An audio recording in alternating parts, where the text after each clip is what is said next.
Current અફેર્સની વધુ માહિતી મેળવવા માટે જોતા રહો અમારી યુટ્યુબ ચેનલ આઈસીઈ રાજકોટ અને અમારી ચેનલને સબસ્ક્રાઇબ કરો અને બેલ આઇકોન પ્રેસ કરો જેથી દરેક નવા વિડીયોની નોટિફિકેશન મેળવી શકો. નમસ્કાર વિદ્યાર્થી મિત્રો, આઈસીઈના યુટ્યુબ ચેનલમાં આપ સૌનું હાર્દિક સ્વાગત છે. હું છું હિરેન સાકરિયા અને આજે આપણે જે કરંટ અફેર્સના ટોપિક ભણવાના છીએ તેમાં નજર કરીએ તો પ્રથમ જે છે તે કેશવાનંદ ભારતી, બરાબર, એનું કહી શકાય અવસાન થયું છે. તો કેશવાનંદ ભારતી જે છે એ ભારતના ઇતિહાસમાં ખૂબ કહી શકાય ખાસ કરીને બંધારણ દ્રષ્ટિએ બહુ મહત્વપૂર્ણ છે. તો એને લઈને એના કેસ ઉપર વાત કરશું આપણે. સેકન્ડ જે છે તે રાષ્ટ્રીય પોષણ માહ, એટલે કે આ જે સપ્ટેમ્બર મહિનો છે તે રાષ્ટ્રીય પોષણ મહિના તરીકે દર વર્ષે ઉજવાય છે, બરાબર, તો એના ઉપર વાત કરશું. ત્રીજું જે છે તે એલએસી પર ગોળીબાર, લાઇન ઓફ એકચ્યુઅલ કંટ્રોલ, જે ભારત અને ચીન વચ્ચે આવેલી જે સરહદ રેખા છે એના ઉપર ગઈકાલે ગોળીબાર થયો હતો. હવે મિત્રો અહીં એમ થાય કે ગોળીબાર થયો તો કરંટ, પણ મિત્રો એની સાથે કેટલાક કરાર સંકળાયેલા છે એટલા માટે ઇમ્પોર્ટન્ટ થઈ જશે, તો એનો આપણે અભ્યાસ કરશું. અને ચોથું જે છે તે એક પુરસ્કાર છે ઇન્દિરા ગાંધી શાંતિ પુરસ્કાર, તો એ કોને અર્પણ થયો છે આ વર્ષે એના ઉપર આપણે ચર્ચા કરવાના છીએ. તો શરૂ કરીએ એની પહેલા ગઈકાલનો પ્રશ્ન જે હતો કે કયું જોડકું સાચું છે, એમાં પેલું જે છે પુથુક્કલી સાલ, બરાબર, તમિલનાડુ, તો એ સાચી વાત છે, એ ત્યાંની ફેમસ સાલ છે, બરાબર. સેકન્ડ છે સુધની કઢાઈ, બરાબર, એ મહારાષ્ટ્રમાં નથી પરંતુ બિહારની ફેમસ શિલ્પકલા છે, બરાબર, એટલે બીજું ખોટું થઈ જાય છે. તો તમે જો બે નંબર નથી તો એલિમિનેશન મેથડ કે જ્યાં બે છે એ બે ઓપ્શન તો નીકળી ગયા, બરાબર. ઓકે, હવે તમારી પાસે બે ઓપ્શન વધ્યા. તો મિત્રો ઘણી વખત એવું હોય છે કે એલિમિનેશન જે મેથડ છે એ ખૂબ ઉપયોગી હોય છે. તમને એક ખબર છે કે આ આન્સર નથી તો એને કાઢી નાખો તો ઓટોમેટિક સામે તમારી આન્સર સાચો આન્સર જે આવતો જ હશે, બરાબર. તો સૂજની કઢાઈ બિહારની કહી શકાય શિલ્પકલા છે અને ઉપ્પાડા જામદાની સાડી જે છે તે કર્ણાટકની નહીં પરંતુ આંધ્રપ્રદેશ જે છે ત્યાંની ફેમસ કલા છે, ત્યાંની જે કહી શકાય ફેમસ સિલ્ક સાડી છે, બરાબર. તો ઓપ્શન 2 અને 3 ગલત ખોટા છે, તો માત્ર ઓપ્શન એ સાચો છે. તો અહીંયા જવાબ આવશે એ માત્ર 1, એટલે કે જે પુથુક્કલી સાલ જે છે એ તમિલનાડુની ફેમસ છે. અને પછી નેક્સ્ટ જે પ્રશ્ન હતો કે 1920ની સાલમાં કોણે પોતાનું નામ પરિવર્તિત કરી અને સ્વરાજ સભા રાખ્યું છે, બરાબર. તો એનો સાચો આન્સર આવે છે all India home rule league, બરાબર. જે હોમ રૂલ આંદોલન હતું એને કોના નેતૃત્વમાં કોને સ્થાપિત કર્યું હતું, તો એની બેસન્ટ 1916, બરાબર. પછી તેમાં લાલા લજપતરાયની જોડાઈ છે, બરાબર. તો કહી શકાય હોમ રૂલ જે આંદોલન હતું, બરાબર, સંગઠન હતું કહી શકાય, બરાબર, એને 1920માં એનું નામ બદલીને સ્વરાજ સભા રાખ્યું હતું, જેને અત્યારે 100 વર્ષ પૂર્ણ થયા છે. તો મિત્રો ઘણા બધા આજે કહી શકાય કે વિદ્યાર્થી મિત્રોના જવાબ સાચો પડ્યો છે, એને ખૂબ ખૂબ ધન્યવાદ. અને જેને ખોટો પડ્યો છે અથવા ક્વેરી છે એ જોઈ શકે છે કે એની ક્યાં નાની નાની ભૂલ થતી હોય છે. તો એના માટે ખાસ કરીને ફરીથી બે પ્રશ્ન છે મિત્રો કે નિમ્નલિખિત વિદેશી યાત્રી, બરાબર, જે ફોરેનર હોય, બરાબર, આપણે જાણીએ છીએ કે પ્રાચીન સમયમાં અલગ અલગ ચીનમાંથી ને ત્યાંથી આપણે અહીંયા મુસાફરો આવતા હતા ફોરેનર યાત્રા માટે, બરાબર. તો વિદેશી યાત્રી છે એને ભારતના હીરા અને હીરાની જે ખાણ છે, તો યાદ રાખજો અત્યાર સુધી ઘણું બધું તમને સાહિત્ય ઉપર મળશે, બરાબર, જૈન ધર્મ ઉપર બૌદ્ધ ધર્મ ઉપર મળે છે, પણ અહીંયા હીરા અને હીરાની ખાણ ઉપરની વાત છે. તો એવા કયા વિદેશી યાત્રી હતા જેને ભારતની હીરા અને હીરાની ખાણ ઉપર ચર્ચા કરેલી છે? ઓપ્શન એ છે ફ્રાન્સબા બર્નિયર, ઓપ્શન બી જે છે તેમાં છે જીન બેપ્ટિસ્ટ ટેવર્નિયર, ઓપ્શન સી જે છે જયાર્દ થેવાની, બરાબર, અને ઓપ્શન ડી જે છે તે અબે બાર્થલેની કારે. તો આ ચારમાંથી કયો સાચો આન્સર આવે છે એ તમારે કોમેન્ટ કરીને જણાવવાનું છે. મિત્રો આ હીરા અને હીરાની ખાણ ઉપરની વાત આવી ગઈ છે, બરાબર, તો એટલા માટે આ પ્રશ્ન ઇમ્પોર્ટન્ટ થઈ જશે. અને હજી એક પ્રશ્ન છે તમારા માટે કે જે બોધિસત્વ પદ્મપાણીનું ચિત્ર જે છે, બરાબર, આ બોધિસત્વ પદ્મપાણીનું ચિત્ર જે છે, બરાબર, એ એક તો પ્રસિદ્ધ છે અને ખૂબ વધારે પ્રાચીન પણ છે. તે ક્યાં છે? Option A Ajanta, option B બદામીની ગુફા છે ત્યાં, ઓપ્શન સી બાઘની ગુફા છે ત્યાં, અને ઓપ્શન ડી ઈરાન કહી શકાય ઇલોરાની ગુફા છે ત્યાં. તો આ ચારમાંથી કયો સાચો આન્સર છે એ પણ તમારે કોમેન્ટ કરીને જણાવવાનો છે. આવતીકાલના ડિસ્કશનમાં આપણે બંને ઉપર ચર્ચા કરીશું. તો મિત્રો આજનું ડિસ્કશન આપણે શરૂ કરીએ. જેનો પ્રથમ જે ટોપિક છે તે છે કેશવાનંદ ભારતી કેસ. મેં તમને ગઈકાલે જે રીતે કહ્યું હતું કે આપણે એના ઉપર ચર્ચા કરવાના છીએ, તો આજે કેસ સાથે અન્ય કેસ જેટલા પણ સંકળાયેલા છે, સુપ્રીમ કોર્ટના નિર્ણય છે, એના ઉપર આપણે ચર્ચા કરીશું. બરાબર. તો કેરળ સ્થિત એક તો એડનીર મઠ બરાબર, એના જે પ્રમુખ હતા કેશવાનંદ ભારતી, એનું 79 વર્ષની ઉંમરે મૃત્યુ થયું છે. બરાબર. કઈ જગ્યાએ? તો કેરળના કાસરગોડ સ્થિત એક આશ્રમ આવેલો છે, ત્યાં એનું મૃત્યુ થયું છે. એ વધારે ઇમ્પોર્ટન્ટ છે નહીં, આ માહિતી માટે છે તમારી. આગળ જોઈએ તો કેશવાનંદ ભારતી દ્વારા યાચિકા સુપ્રીમ કોર્ટમાં જે હતી એ 1973માં, બરાબર, યાદ રાખજો, 1973માં કેશવાનંદ ભારતી અને જે યાચિકા હતી સુપ્રીમ કોર્ટમાં રજૂ કરી હતી. બરાબર. જેમાં બંધારણની જે મૂળભૂત સંરચના છે, યાદ રાખજો મિત્રો, આ સૌથી ઇમ્પોર્ટન્ટ શબ્દ છે કેશવાનંદ ભારતીના કેસને લઈને, કે basic structure of Indian constitution, બંધારણની જે મૂળભૂત સંરચના છે, બરાબર છે, એને લઈને ઐતિહાસિક નિર્ણય આપ્યો હતો, એને લઈને સિદ્ધાંત આપ્યો હતો. બરાબર. તો કેશવાનંદ ભારતીને ખાસ કરીને એટલા માટે જ યાદ કરવામાં આવે છે કે જે બંધારણનો મૂળભૂત ઢાંચો જે છે, બેઝિક સ્ટ્રક્ચર છે, એને લઈને સુપ્રીમ કોર્ટે નિર્ણય આપ્યો હતો. બંધારણની આ મૂળભૂત સંરચનામાં સંસદ દ્વારા સુધારો કરી શકાતો નથી. બરાબર છે. એટલે કે એવું કહેવાય છે કે જે મૂળભૂત સંરચના હોય એ શું છે એના ઉપર આપણે ચર્ચા કરીશું. આ કન્સેપ્ટ ક્યાંથી આવ્યો છે મૂળભૂત સંરચના, એના ઉપર આપણે ચર્ચા કરવાના છીએ. પણ યાદ રાખો, આ ઐતિહાસિક નિર્ણય જે આવ્યો હતો એમાં કીધેલું હતું કે આ જે મૂળભૂત સ્ટ્રક્ચર કહી શકાય, બરાબર, બેઝિક સ્ટ્રક્ચર, એમાં સંસદ દ્વારા સુધારો કરી શકાતો નથી. બરાબર. તો કેશવાનંદ ભારતી કેસ ઉપર જોઈએ આગળ, તો 1961ની સાલ ઉપર કેશવાનંદ ઉપર જોઈએ. 1961ની સાલથી તેઓ કેરળના જે એડનીર મઠ છે એના પ્રમુખ રૂપમાં કાર્ય કરી રહ્યા હતા. કેશવાનંદ ભારતીએ કેરળ ભૂમિ સુધાર, ખાસ કરીને હવે ટોપિક શરૂ થાય છે, કેશવાનંદ ભારતીએ જે કેરળ ભૂમિ સુધાર કાયદો હતો એને પડકાર્યો હતો. કાયદામાં શું હતું? તો કે 1970ની સાલમાં કેરળ સરકાર દ્વારા એક કાયદો લેવામાં આવ્યો હતો, જેના અંતર્ગત શું કીધું કે જે પણ કહી શકાય જમીનદાર અને મઠ રહેલા છે, જમીન સુધાર કાયદો લઈ આવ્યો. એની અંતર્ગત શું કીધું કે જે પણ કેરળમાં જમીનદાર છે, મઠ છે, એની પાસે જે જમીન છે એ રાજ્ય લઈ લેશે. બરાબર. તો એની અંતર્ગત કહી શકાય કે જે એડનીર મઠ જે છે, બરાબર, એની જમીન પણ અધિગ્રહણ કરી લીધી હતી. તો આ નિર્ણય, રાજ્ય સરકારનો જે નિર્ણય છે એને કેશવાનંદ ભારતી વર્સિસ કેરળ રાજ્યવાદમાં પડકારવામાં આવ્યો હતો. તો મિત્રો શા માટે પડકાર્યો હતો? તો કે કેરળનો જે ભૂમિ સુધાર કહી શકાય કાયદો હતો એના અંતર્ગત જે જમીનદાર છે અને અથવા તો જે મઠ પાસે જમીન હોય એ બધી રાજ્ય સરકાર લઈ લેતી હતી. એના અંતર્ગત કેશવાનંદ ભારતીનો જે મઠ હતો એની જમીન પણ સરકાર, જે તે કેરળ સરકાર છીનવી લે છે. તો કેશવાનંદ ભારતી શું કરે છે? એની ઉપર કહી શકાય રીટ જાહેર કરે છે, એટલે કે કેશવાનંદ ભારતી વર્સિસ કેરળ રાજ્યવાદ ને કેસને લઈને પડકારવામાં આવે છે. આગળ જોઈએ તો આ બાબતની સુનાવણી માટે સુપ્રીમ કોર્ટે 13 ન્યાયાધીશની એક કહી શકાય બેઠક અથવા તો ખંડપીઠનું ગઠન કર્યું હતું, જે અત્યાર સુધીની સૌથી મોટી ખંડપીઠ હતી. યાદ રાખો, કેશવાનંદ ભારતી કેસની જે કહી શકાય સુનાવણી માટે સુપ્રીમ કોર્ટે 13 ન્યાયાધીશની બેઠકનું કહી શકાય ખંડપીઠનું ગઠન કર્યું હતું, જે અત્યાર સુધીની સૌથી મોટી બેઠક છે, અત્યાર સુધીની સૌથી મોટી ખંડપીઠ છે. બરાબર છે. તો પૃષ્ઠભૂમિ શું છે આ વિવાદની? તો કોઈ પણ દેશ હોય, આપણે જાણીએ છીએ એનું જે બંધારણ છે એ દેશનો મૂળભૂત કાયદો છે. બરાબર. ચાહે ભારત હોય, અમેરિકા હોય, રશિયા હોય, બરાબર છે, એનું જે બંધારણ છે એ દેશનો મૂળભૂત દસ્તાવેજ છે, મૂળભૂત કાયદો છે. બરાબર. અને એના આધારે જ તમે જુઓ તો દેશમાં કયા પ્રકારના કાયદા હોવા જોઈએ અને લાગુ કરવા જોઈએ એના આધારે નક્કી થાય છે. તો બંધારણ એ મૂળભૂત દસ્તાવેજ છે, મૂળભૂત કાયદો છે, એના આધારે દેશના અન્ય કાયદા કયા પ્રકારના હોવા જોઈએ અને લાગુ કરવા જોઈએ એના બધું નક્કી કરવામાં આવતું હોય છે.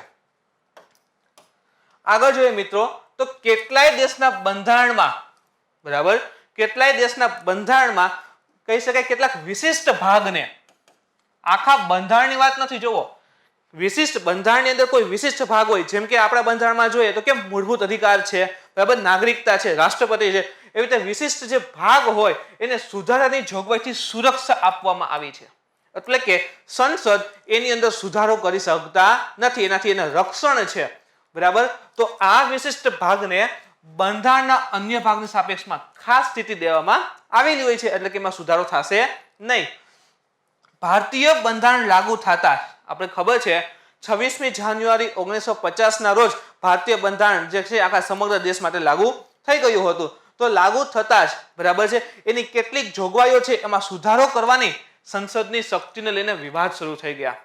જેવી 26મી જાન્યુઆરી 1950 ના રોજ બંધારણ અમલમાં આવ્યું કે બંધારણની કેટલીક જોગવાઈમાં સુધારો કરવાને લઈ અને વાત વિચાર શરૂ થઈ ગયા, બરાબર. તો શું છે એમાં આગળ જોઈએ તો સ્વતંત્રતાના શરૂઆતના વર્ષોમાં જ સુપ્રીમ કોર્ટે શંકરી પ્રસાદ વર્સિસ ભારત સરકાર, યાદ રાખજો હું જે પણ મુખ્ય કેસ છે એ કેસના નિર્ણય શું છે એના ઉપર વાત કરવાનો છું, બરાબર. શંકરી પ્રસાદ વર્સિસ ભારત સરકાર, બરાબર, જે 1951 કીધું એ પ્રમાણે સ્વતંત્રતાના શરૂઆતના વર્ષોમાં જ, બરાબર. 47માં આઝાદ થયો અને 51માં કેસ આવ્યો, બરાબર. અને સજ્જનસિંહ વર્સિસ રાજસ્થાન સરકારવાદ જે 1965માં છે, બરાબર છે. તો આ બંને કેસની અંદર સુપ્રીમ કોર્ટે એવું જાહેર કર્યું કે સંસદને બંધારણમાં સુધારો કરવાની સંપૂર્ણ શક્તિ મળેલી છે. તો સમજો પેલા બે કેસ શંકરી પ્રસાદ વર્સિસ ભારત સરકારવાદ અને સેકન્ડ સજ્જનસિંહ વર્સિસ રાજસ્થાન સરકારવાદ, બરાબર. બંને કેસને ધ્યાનમાં રાખી અને સુપ્રીમ કોર્ટે એવો નિર્ણય આપ્યો કે સંસદ છે એની પાસે બંધારણમાં સુધારો કરવાની સંપૂર્ણ શક્તિ છે, એટલે બંધારણમાં કોઈ પણ પ્રકારનો સુધારો કરવો હોય તો સંસદ કરી શકે છે, ચાહે મૂળભૂત અધિકાર હોય કે ગમે તે, બરાબર. પહેલા નિર્ણયમાં સુપ્રીમ કોર્ટે આવું કીધેલું છે. પછીના વર્ષોમાં, બરાબર, શું થાય છે કે જે પણ સરકાર છે એ સત્તામાં હોય, હવે આમાં શું થાય છે સુપ્રીમ કોર્ટે એક કહી શકાય ઓપન આપી દીધું, ખુલ્લી નોટિસ આપી દીધી કે તમને જે પણ પ્રમાણે સુધારાની જરૂર લાગે તો તમે બંધારણમાં સુધારો કરી શકો છો. તો એના પછી જે પણ સરકાર હશે એ શું કરશે કે પોતાના રાજનીતિક ફાયદા માટે એને જે પણ જોગવાઈ જરૂરી હોય એ પ્રમાણે બંધારણમાં સુધારા શરૂ કરી દેશે, બરાબર છે. તો આ બંધારણમાં સુધારા ચાલુ રાખ્યા. તો એ સમયે ગોલકનાથ વર્સિસ પંજાબ સરકારવાદ, જો યાદ રાખજો શંકરી પ્રસાદ 1951 છે, સજ્જનસિંહ 1965 છે.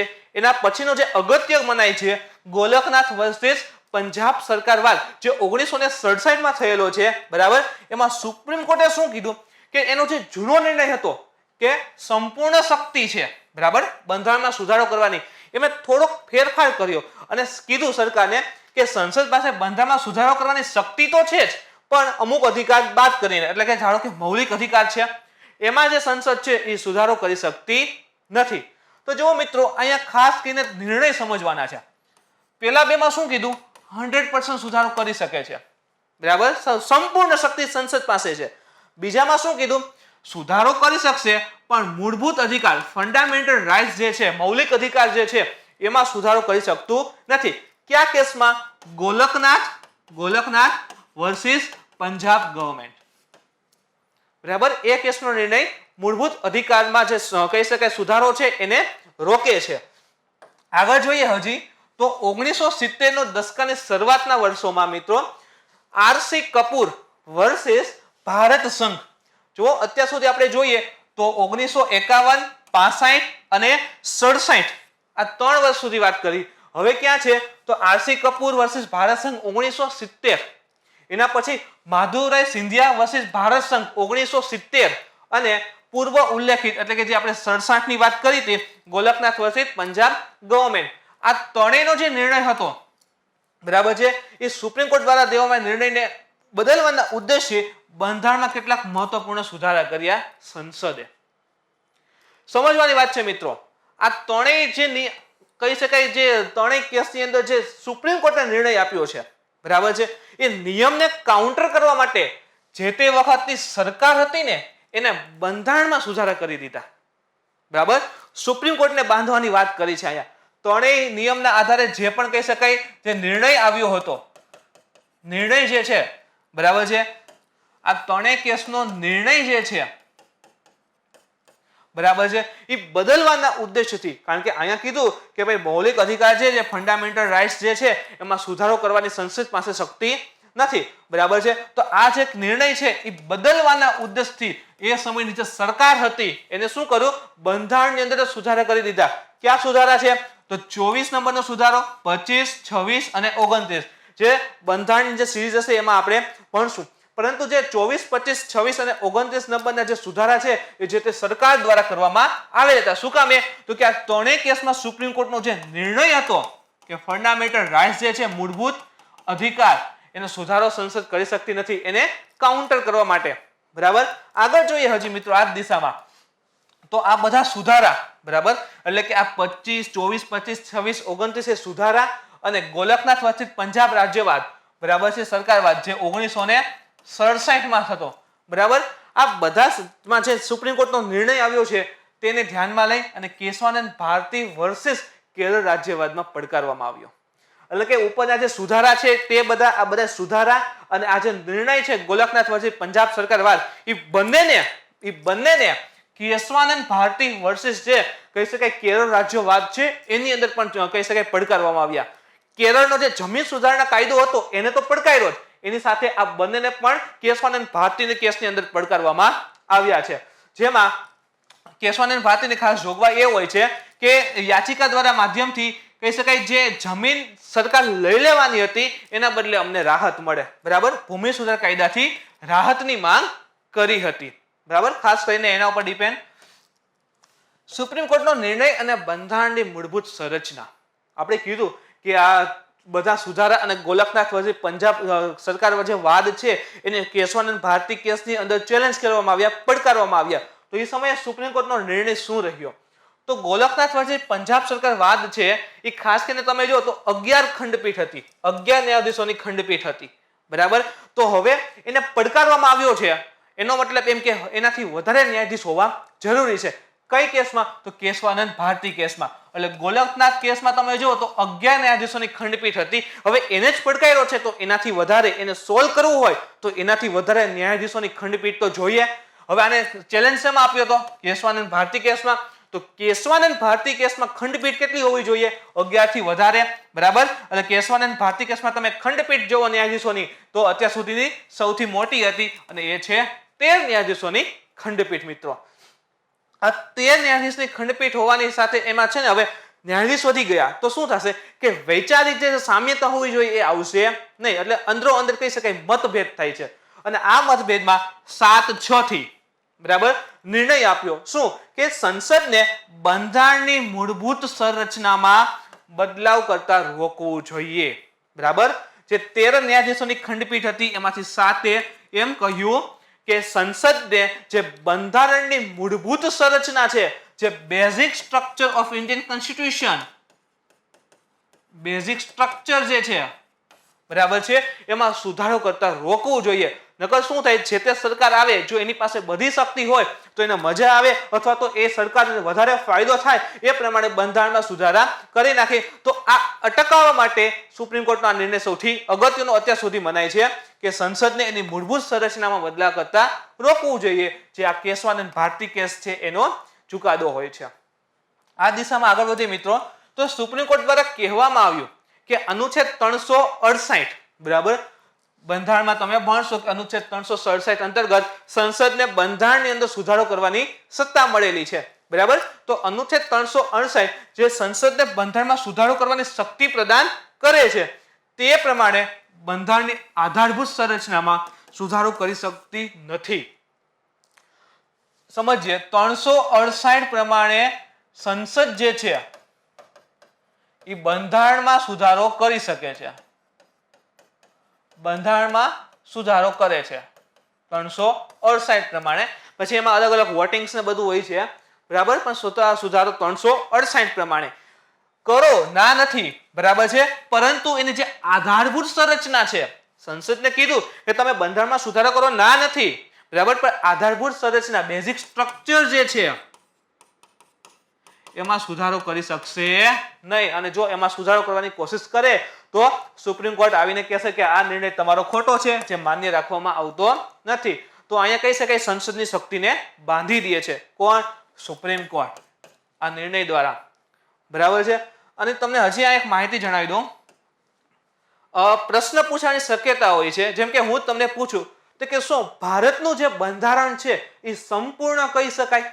તમે કહેશો સંપૂર્ણ કેવી રીતે કેવું, કારણ કે એમાં સુધારા તો થઈ રહ્યા છે એટલે સંપૂર્ણ તમે માનશો કે કદાચ એને સંપૂર્ણ માની શકાતું નથી. પણ જુઓ, બંધારણ જે છે એમાં આપણે સુધારા કરીએ છીએ, બંધારણમાં સુધારા. પણ એવું ક્યાં લખ્યું છે કે બંધારણમાં સુધારો થાય છે? તો તમે કહેશો કે બંધારણના અનુચ્છેદ 368 જે છે એમાં લખેલું છે કે બંધારણમાં સુધારો કરી શકાય. એટલે કે બંધારણમાં જ કીધું છે કે સુધારો કરવાનો, એટલે કે આપણું જે બંધારણ છે ને એ સંપૂર્ણ બંધારણ કહી શકાય છે. કારણ કે બંધારણની સુધારાની વાત પણ બંધારણમાં જ કીધેલી છે. એટલે આપણું જે બંધારણ છે ને એ સંપૂર્ણ બંધારણ મનાય છે. ક્યાંક સ્ટેટમેન્ટમાં આવે કે બંધારણ સંપૂર્ણ બંધારણ છે તો મિત્રો સાચું પાડજો. શું કામ? તો કે બંધારણમાં સુધારાની વાત પણ બંધારણમાં જ કહેવામાં આવેલી છે એટલા માટે. તો મિત્રો શરૂઆતમાં કીધું બરાબર, અને આ વાત કરી કે સંસદ જે છે એની પાસે બધી શક્તિ છે, પણ બંધારણની જે આધારભૂત સંરચના છે, બેઝિક સ્ટ્રક્ચર છે, એને સુધારો કરી શકતી નથી. તો આ બેઝિક સ્ટ્રક્ચર શું છે તેના ઉપર જોઈએ તો મૂળભૂત સંરચનાનો જે સિદ્ધાંત છે ને, આ સિદ્ધાંત ક્યાંથી આવ્યો છે? તો જર્મનીનું જે બંધારણ હતું. ક્યાંનું બંધારણ છે? જર્મનીનું બંધારણ. ત્યાંથી જોવા મળે છે. બેઝિક સ્ટ્રક્ચરનો જે કન્સેપ્ટ છે, સુપ્રીમ કોર્ટે કીધું કેશવાન અને ભારતી કેસમાં કે ભાઈ સંસદ પાસે શક્તિ છે પણ એનું જે બેઝિક સ્ટ્રક્ચર છે એમાં ફેરફાર કરી શકશે નહીં. તો બેઝિક સ્ટ્રક્ચરનો સિદ્ધાંત ક્યાંથી આવ્યો? તો એ જર્મનીનું જે બંધારણ છે ત્યાંથી આવ્યો છે. બરાબર, જેમાં નાઝી શાસન, જર્મનીની અંદર હિટલર પછી આવે છે નાઝી શાસન. તો એના પછી કેટલીક મૂળભૂત કાયદાની રક્ષા માટે સુધારો કરવામાં આવ્યો હતો. બરાબર, નાઝી શાસન પૂરું થાય છે, એમાં જે પણ સારા કાયદા હતા એની રક્ષા થઈ શકે અથવા તો એના પછી કોઈ પણ શાસન આવે એનો દુરુપયોગ ન કરે એ હેતુથી બરાબર એના જે કેટલાક કહી શકાય મૂળભૂત કાયદા હતા એને સંરચનાને જે છે એને કહી શકાય સુરક્ષા આપી હતી કે એમાં સુધારો કરી શકશે નહીં. તો આ કન્સેપ્ટ જે છે મૂળભૂત સંરચનાનો એ જર્મનીનું જે બંધારણ છે ત્યાંથી આવેલો છે એવું કહી શકાય છે. ભારતમાં મૂળભૂત સંરચના સિદ્ધાંત ના માધ્યમથી સંસદ દ્વારા પારિત બધા જ કાયદાની ન્યાયિક સમીક્ષાનો આધાર પ્રસ્તુત કર્યો છે. હવે આપણે જાણીએ છીએ કે આ મૂળભૂત સંરચના સંસદે કીધું કે એમાં ફેરફાર કરી શકાશે નહીં. અને મેં તમને કહ્યું એ પ્રમાણે સપોઝ કે આના વિરુદ્ધ કાંઈ પણ અથવા તો આને છેડછાડ થાય એ પ્રકારનો સંસદ કોઈ પણ કાયદો બનાવે છે અને લાગુ કરવાનું વિચારશે તો વચ્ચે કોણ આવશે? Supreme court. બરાબર, તો સંસદમાં જો આ પ્રકારનો કાંઈ પણ કાયદો બને તો મૂળભૂત સિદ્ધાંત જે બેઝિક સ્ટ્રક્ચર છે મૂળભૂત સંરચના એને લઈ અને જે સુપ્રીમ કોર્ટ છે એની પાસે ન્યાયિક સમીક્ષા કરવાનો આધાર છે કે આ કેટલા અંશે યોગ્ય છે. મિત્રો તમને યાદ હશે જ્યારે આધાર કાર્ડ નવા આવ્યા ને બરાબર એના થોડાક સમય પછી તમે જુઓ તો આ જે કેસ ચાલતો હતો કે એમાં જે પ્રાઇવેટ ડેટા જે છે આપણો દેવામાં આવે છે તો શું દેવો ફરજિયાત છે? બરાબર, આપણી જે સ્વતંત્રતા છે એનું હનન થાય છે કે નહીં? બરાબર, તો જુઓ આધાર કાર્ડ લઈ આવ્યા કે તરત જ એવું લાગ્યું કે ભાઈ શું એનાથી ફંડામેન્ટલ રાઇટ્સ જે છે મૂળભૂત અધિકાર એનું હનન થાય છે કે નહીં? બરાબર, તો તરત એ ન્યાયિક સમીક્ષા થઈ ગઈ. બરાબર, હવે મૂળભૂત અધિકાર છે બરાબર સ્વતંત્રતાનો એ કહી શકાય કે બંધારણની આધારભૂત સંરચના કહેવાય, એને કંઈ ફેરફાર કરી શકાશે નહીં. તો એના આધારે તમે જુઓ તો જે કહી શકાય આધાર કાર્ડ હતું એ ન્યાયિક સમીક્ષાનો વિષય બની ગયો કે એનાથી જે ભારતના નાગરિક છે એ સાથે ખોટું તો નથી થવાનું ને. બરાબર, તો આ રીતે કહી શકાય મૂળભૂત આધારના આધારે સુપ્રીમ કોર્ટ પાસે પણ સત્તા વધી ગઈ છે. કારણ કે સરકાર કોઈ પણ એવો કાયદો બનાવે અથવા તો લાગુ કરવાનું વિચારે જેથી લોકોનું ભલું ન થતું હોય અથવા તો એને નુકસાન થવાની સંભાવના હોય તો એ ન્યાયિક સમીક્ષાની અંતર્ગત લઈ અને એને રોક આપી દે છે. બરાબર, હવે આગળ જોઈએ હજી આમાં તો શું આ મૂળભૂત સંરચના શું છે? આપણે વાત કરી કે ભાઈ આની અંદર સમાવેશ કરીએ છીએ. એક આપણે કીધું મૂળભૂત અધિકાર જે છે એ મૂળભૂત સંરચનામાં આવે. આના સિવાય તો આ જે મુદ્દો છે ને મૂળભૂત સંરચના એ હંમેશા ને હંમેશા વિચાર વિમર્શનો મુદ્દો રહ્યો છે. બરાબર, કેટલીક વખત એવું કહેવાય છે કે આ બંધારણનો આ જે ભાગ છે એ મૂળભૂત આધારશિલામાં આવે છે, ઘણા એમ કે છે નથી આવતો. તો હંમેશા વિચાર વિમર્શનો વિષય રહ્યો છે. બરાબર છે, હજી સુધી એ પરફેક્ટ સુપ્રીમ કોર્ટે પરિભાષિત નથી કર્યું. હજી સુધી સુપ્રીમ કોર્ટે એવું પરફેક્ટ નથી કીધું કે બંધારણના જેટલા આ ભાગ છે અથવા તો આ વસ્તુ છે એ મૂળભૂત આધારશિલાની અંદર આવે છે, મૂળભૂત સંરચનામાં આવે છે. બરાબર, પરંતુ બંધારણની કેટલીક વિશેષતા જે છે એને મૂળભૂત કહી શકાય કે સંરચનામાં રૂપમાં નિર્ધારિત કરેલી છે. પરફેક્ટ નથી કીધું કે આટલી જ વસ્તુ છે. બરાબર, પણ કેટલીક વિશેષ જે છે એને કીધેલું છે જેવી કે બંધારણની સર્વોચ્ચતા. કોઈ પણ કાયદો લઈ આવે અંતમાં ઉપર કોણ જશે? બંધારણ. કાયદાનું શાસન હોવું જોઈએ, ન્યાયપાલિકા સ્વતંત્ર હોવી જોઈએ, મૂળભૂત અધિકાર છે, કલ્યાણકારી રાજ્ય, ભણીએ છીએ ને DPSP, director principle of state policy, રાજ્યનીતિના માર્ગદર્શક સિદ્ધાંત, બરાબર. એમાં લખેલું છે કે રાજ્ય એવું કાર્ય કરવું જેથી જે એના જે નાગરિક છે એનું કલ્યાણ થાય, કલ્યાણકારી રાજ્ય બને એ પ્રકારનું કાર્ય કરવું જોઈએ. અનુચ્છેદ 36 થી 51, બરાબર. તો કલ્યાણકારી રાજ્યની વાત છે, સંઘવાદ, લોકતંત્ર, મૂળભૂત અધિકાર, બરાબર છે, ધર્મનિરપેક્ષતા છે, જે નાગરિકને જે પણ મજા આવે તે ધર્મ પાળી શકે છે અને ફોલો કરી શકે છે. તો આ જે વસ્તુ છે આ પ્રકારના બંધારણમાં કેટલીક કહી શકાય વિશેષ જોગવાઈ છે, એને બંધારણની મૂળભૂત સંરચનાઓ તરીકે સુપ્રીમ કોર્ટે માનેલું છે. પણ એમ ના કહી શકે આટલી જ છે, કારણ કે હંમેશા વાદ વિચારનો મુદ્દો રહેલો છે. તો આઈ હોપ મિત્રો કે હવે તમે કેશવાનંદ ભારતી જે કેસમાં જે છે જે પણ સોલ્યુશન હશે તો કહી શકાય મુશ્કેલી હોય તો એ તમે સોલ્વ કરી શક્યા હોય. હજી જો તમારે આ કહી શકાય કેસને વધારે ડીપમાં અને આની સાથે અન્ય કેસ જે સંકળાયેલા છે એને ખૂબ વધારે ડીપમાં સમજવા હોય તો મોલિસનો વિડીયો છે અને આ વિડીયોની લિંક તમે નીચે કહી શકાય જોઈ શકો છો અને ત્યાં જઈને વિડીયો જોઈ શકો છો અને શીખી શકો છો, જેથી કરીને આખો કન્સેપ્ટ ફરી એકવાર તમારે ક્લિયર થઈ જાય. બરાબર મિત્રો. તો આજે બીજો ટોપિક જે છે તે છે રાષ્ટ્રીય પોષણ માહ. શું છે? તો સપ્ટેમ્બર 2020, બરાબર છે, તેમાં પોષણ અભિયાન અંતર્ગત, યાદ રાખજો અભિયાન કયું છે? પોષણ અભિયાન અંતર્ગત થર્ડ રાષ્ટ્રીય પોષણ માહ ઉજવવામાં આવી રહ્યો છે. તો યાદ રાખો સપ્ટેમ્બર મહિનો છે એને પહેલા તો પોષણ માહ કહેવાય. સરકારી રીતે આપણે જોઈએ તો પોષણ માહ ગણશું. કયા મિશનની અંતર્ગત? રાષ્ટ્રીય પોષણ મિશનની અંતર્ગત. કેટલામો છે? ત્રીજો, બરાબર. 2020 નો જે સપ્ટેમ્બર છે ત્રીજો મહિનો છે. એનો મતલબ શરૂ કયા વર્ષે થયું? 2018 માં, બરાબર છે. આ સપ્ટેમ્બર મહિનાના રાષ્ટ્રીય પોષણ માહ તરીકે ઉજવણી શરૂઆત ક્યાંથી થઈ? 2018 ની સાલમાં. તો જો મિત્રો આ સ્ટેટમેન્ટ બની ગયું, બરાબર. કરંટની સાથેનું સ્ટેટમેન્ટ છે આ કે જે રાષ્ટ્રીય પોષણ માહ છે એના અંતર્ગત સપ્ટેમ્બર મહિનાને પોષણ મહિનો ઉજવવાની શરૂઆત 2017 માં થઈ હતી. સાચું છે કે ખોટું? ખોટું પડી જશે, કારણ કે શરૂઆત ક્યારે થઈ હતી? 18 માં. તો આ પ્રકારે સ્ટેટમેન્ટ બનીને આવતા હશે. ઉદ્દેશ્ય શું છે? તો જન ભાગીદાર દ્વારા, બરાબર, એટલે લોકોને એક કરી, લોકોની સાથે મળીને, બરાબર છે, લોકોમાં વધુ ને વધુ યુવા બળ અને મહિલામાં જે માલ ન્યુટ્રિશનની સમસ્યા છે ને એને એડ્રેસ કરી શકાય, બરાબર. એ શોધી અથવા તો કહી શકાય એને ધીરે ધીરે માલ ન્યુટ્રિશન એટલે કે પોષણની જે કમીની જે કહી શકાય સમસ્યા છે એને દૂર કરી શકાય. એટલે કે બધાનું સારું, બધાને સારું પોષણ મળે અને બધાનું સારું સ્વાસ્થ્ય રહે, એના ઉપર આ જે અભિયાન છે એના ઉપર ફોકસ કરેલું છે, બરાબર. ખાસ કરીને યાદ રાખજો યુવા બળ, બરાબર, યંગ ચાઇલ્ડ અને મહિલાને લઈને છે. નોડલ મિનિસ્ટ્રી કઈ છે? Ministry of women and child development. જ્યારે શરૂ થયું ને ત્યારે આ જ મિનિસ્ટ્રી અંતર્ગત શરૂ થયું હતું, એટલે નોડલ મિનિસ્ટ્રી તરીકે પણ એ જ આવે છે.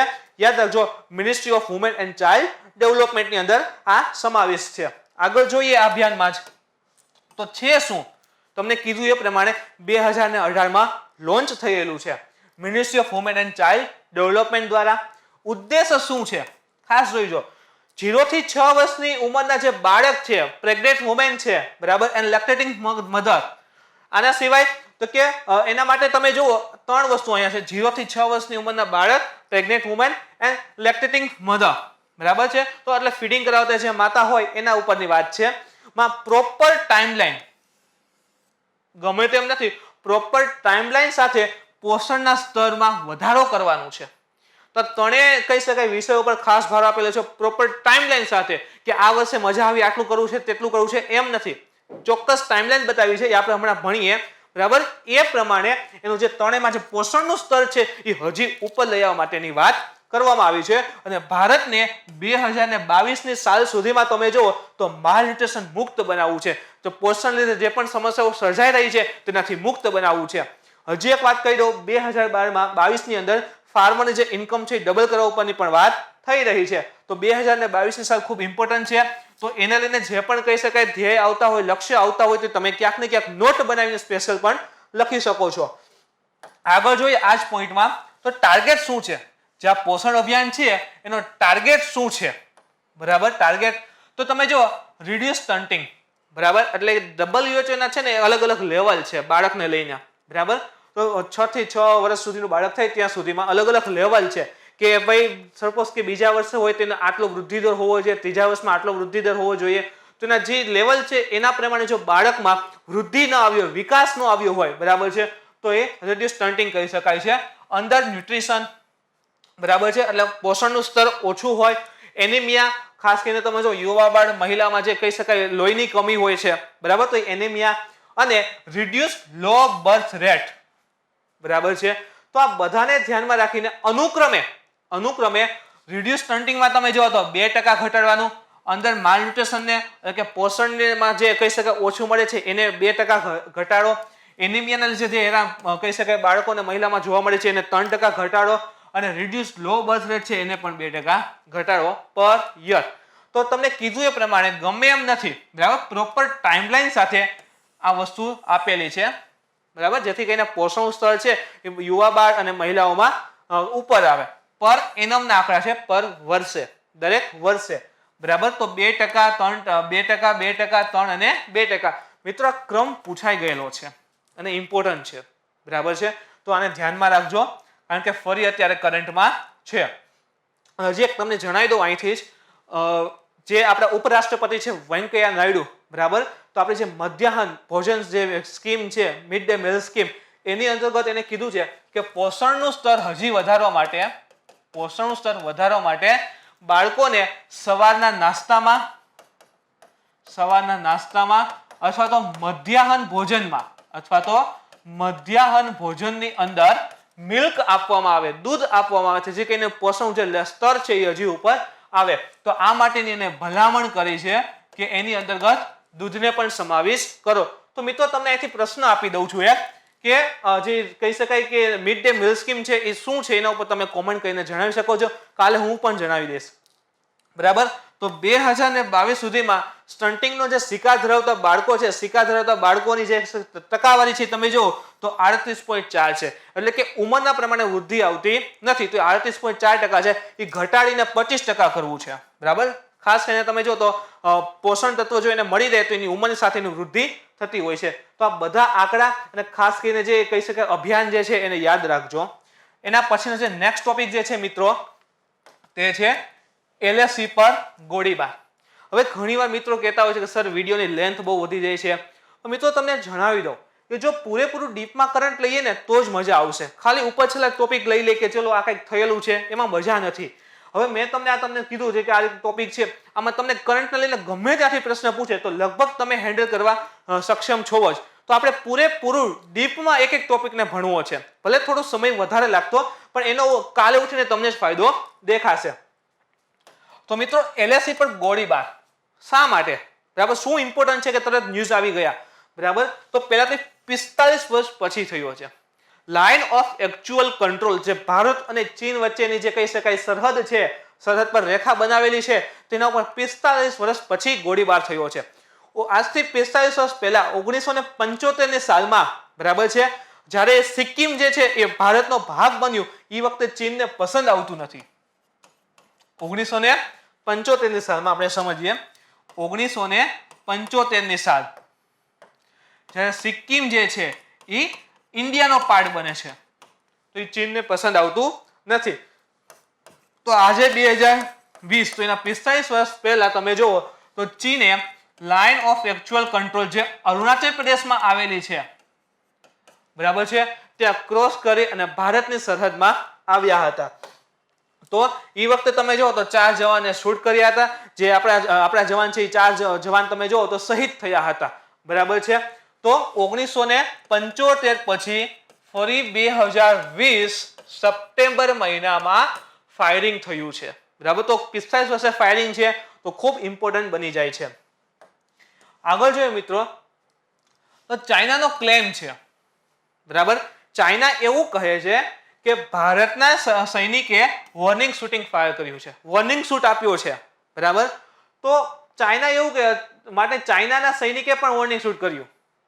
જો આપણે એમ કહીએ છીએ કે ચાઇનાએ કર્યું છે, બરાબર, પણ ચાઇના એવું સ્ટેટમેન્ટ આપે છે કે પેલા જે છે ભારતના સૈનિકે વોર્નિંગ શૂટ કર્યું, એના સામા જવાબમાં ચાઇનાએ વોર્નિંગ શૂટ કર્યું છે, બરાબર. ભારત જુઓ તો તમે પોંગોત્સો લેક જે છે એની દક્ષિણ બાજુએ એક મહત્વનો વિસ્તાર છે બ્લેક ટોપ પોસ્ટ. શું છે આપણે મેપમાં જોઈએ તો આ તમે જુઓ તો પોંગોસો લેક છે એનો આ જે ભાગ છે તે ચીન પાસે છે અને આ જે છે તે ભારત છે, અહીંયાથી એલએસી છે. હવે ખરેખર શું થાય છે, એલએસી તમે જુઓ ને તો આ રીતે છે, બરાબર, પણ ચીન અહીંયા માને છે કે ના અમારો વિસ્તાર આટલો હજી વધારે આગળ છે એ ક્યાં, બરાબર, એટલે ભારત કહેતું નથી અથવા ભારત માનતું નથી. અહીંયા તમે જુઓ ને તો બ્લેક ટોપ વિસ્તાર છે, પર્વત છે, વિસ્તાર એક પ્રકારનો, બરાબર. હવે ત્યાં ચીને છે ને એના ઇક્વિપમેન્ટ લગાડી દીધા હતા, એટલે કેમેરા ને એવું બધું લગાડી દીધું હતું જેથી ભારત ઉપર છે ને નજર રાખી શકાય, બરાબર. તો શું કર્યું, ભારતની આર્મી આ બ્લેક ટોપ વિસ્તાર ઉપર જઈ એના ઇક્વિપમેન્ટ બધા ફેંકી દીધા અને એ વિસ્તાર આપણે પાછો કેપ્ચર કરી લીધો, એટલે ચીનને પાછું જોઈ છે, બરાબર. આ જુઓ તો પોંગોસો લેક, એની સાઉથ બેંક દક્ષિણ બાજુએ આપણું બધું આવેલું છે, ત્યાં બ્લેક ટોપ વિસ્તાર, બરાબર. તો એ ચીનને પાછો જોઈ છે અને પાછો એને પરીક્ષણ માટે બધું રાખવું છે, એટલા માટે આ અત્યારે કરી રહ્યું છે. આગળ જોઈએ તો જ્યારે ફાયરિંગ થઈ ગયું, બરાબર, ફાયરિંગ થયું એના પછી શું થયું તો બંને દેશો જે દ્રષ્ટિકોણ આવે છે ત્યાં ક્લેશ થાય છે. ચાઇનાનો ક્લેમ શું છે કે ભારતીય સૈનિકે એલએસી ઉપર પેલા તો ક્રોસ કરી, એટલે કે લાઇન ઓફ એક્ચ્યુઅલ કંટ્રોલ જે છે અહીંયા તમે જુઓ તો આ એલએસી જે છે એ ક્રોસ કરી અને ચીનમાં આવ્યા અને પછી ફાયરિંગ કર્યું છે, વોર્નિંગ શોટ આપ્યો છે, બરાબર. અને એના બદલામાં ચીને સામે વોર્નિંગ આપી છે. એક અહીંયા ધ્યાનમાં રાખજો, ચીને એવું નથી કીધું કે ભારતીય ચીનના સૈનિક ઉપર ગોળી ચલાવી છે, વોર્નિંગ શોટ એટલે હવામાં ફાયરિંગ કરેલી છે, બરાબર. પણ એને એવું કીધું કે એલએસી ક્રોસ કરીને આવ્યા છે. તો સામું ભારતનું સ્ટેટમેન્ટ એવું છે કે એક તો એલએસી અમે ક્રોસ કરેલી જ નથી, અમારા સૈનિક ક્રોસ કરીને ગયેલા નથી, તથા ભારત દ્વારા ન તો ફાયરિંગ થયું છે અને ન તો કોઈ એગ્રેસિવ એટલે કે આક્રમણકારી પગલું લેવાયું છે. હવે જો અહીંયા બે વસ્તુ થઈ જાય, ચીન એવું કહે છે કે બંને તરફથી થયું અને એમાં પેલું ભારતે કર્યું, અને ભારતનો પક્ષ એવો છે અમે ક્રોસ પણ નથી કર્યું અને અમે ફાયરિંગ નથી કર્યું, બરાબર. તો બંને દેશનો સામસામો ક્લેમ છે. ઇવન ચાઇનાને તમે જુઓ, ચાઇના જે છે એ ડોમેસ્ટિક એટલે કે ત્યાંના જે લોકલ માણસો હોય તે વિસ્તારને અને આંતરરાષ્ટ્રીય સ્તર પર લોકોને ભડકાવવાનું કાર્ય કરે છે. ચાઇનાનું માનવું એમ છે કે બંને તરફથી ફાયરિંગ થયું છે, બરાબર, અને ભારત એવું કહે છે ખરેખર ફાયરિંગ થયું નથી, એટલે કે ભારતીય સૈનિકે ફાયરિંગ કર્યું નથી, માત્ર ને માત્ર ચીન તરફથી ફાયરિંગ નોંધાયું છે, બરાબર. ગોળીબાર થવા એટલો મોટો ઇસ્યુ કેમ બની ગયો, હજી સુધી નથી થયું, શા માટે ઇસ્યુ બની ગયો? તો 2 મહિના પહેલા આપણે કરંટ અફેર્સના વિડીયોમાં પણ છે કે ગલવાન ઘાટી વેલી જે છે ત્યાં કહી શકાય એક ઇન્સિડન્ટ થયો હતો, જેમાં આપણા ભારતના 20 જવાન શહીદ થયા હતા, બરાબર, અને ચીનના જે છે 35 સૈનિકો માર્યા ગયા હતા. એ સમયે રાહુલ ગાંધીએ એક પ્રશ્ન કર્યો હતો કે આપણા સૈનિક અનઆર્મ્ડ શા માટે હતા, આપણા જે 20 જવાન શહીદ થયા એની પાસે કહી શકાય હથિયાર કેમ નહોતા, બરાબર. તો આનો વળતો જવાબ જે છે એ આપણા વિદેશ મંત્રી ડોક્ટર એસ જયશંકરે જણાવ્યું કે આપણા સૈનિક પાસે હથિયાર તો હતા, બરાબર. રાહુલ ગાંધી એમ કે નહોતા, પણ ખરેખર હથિયાર તો હતા, પણ ચીન અને ભારત વચ્ચે 1996 અને 2005 નો એગ્રીમેન્ટ છે, એના પ્રમાણે જોઈએ તો શું કહે છે 1996 ની સાલમાં, બરાબર છે, confidence building measure in the military field અમંગ the LAC line of control in the Indo China border areas.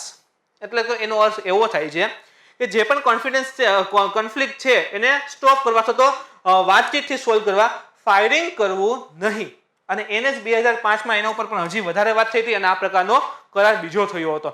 તો 1996 અને 2005 ના જે કરાર છે ને એને ધ્યાનમાં રાખીને એવી વાત હતી કે એલએસી પર ભારત અને ચીન બંનેમાંથી કોઈએ ગોળીબાર કરવો નહીં.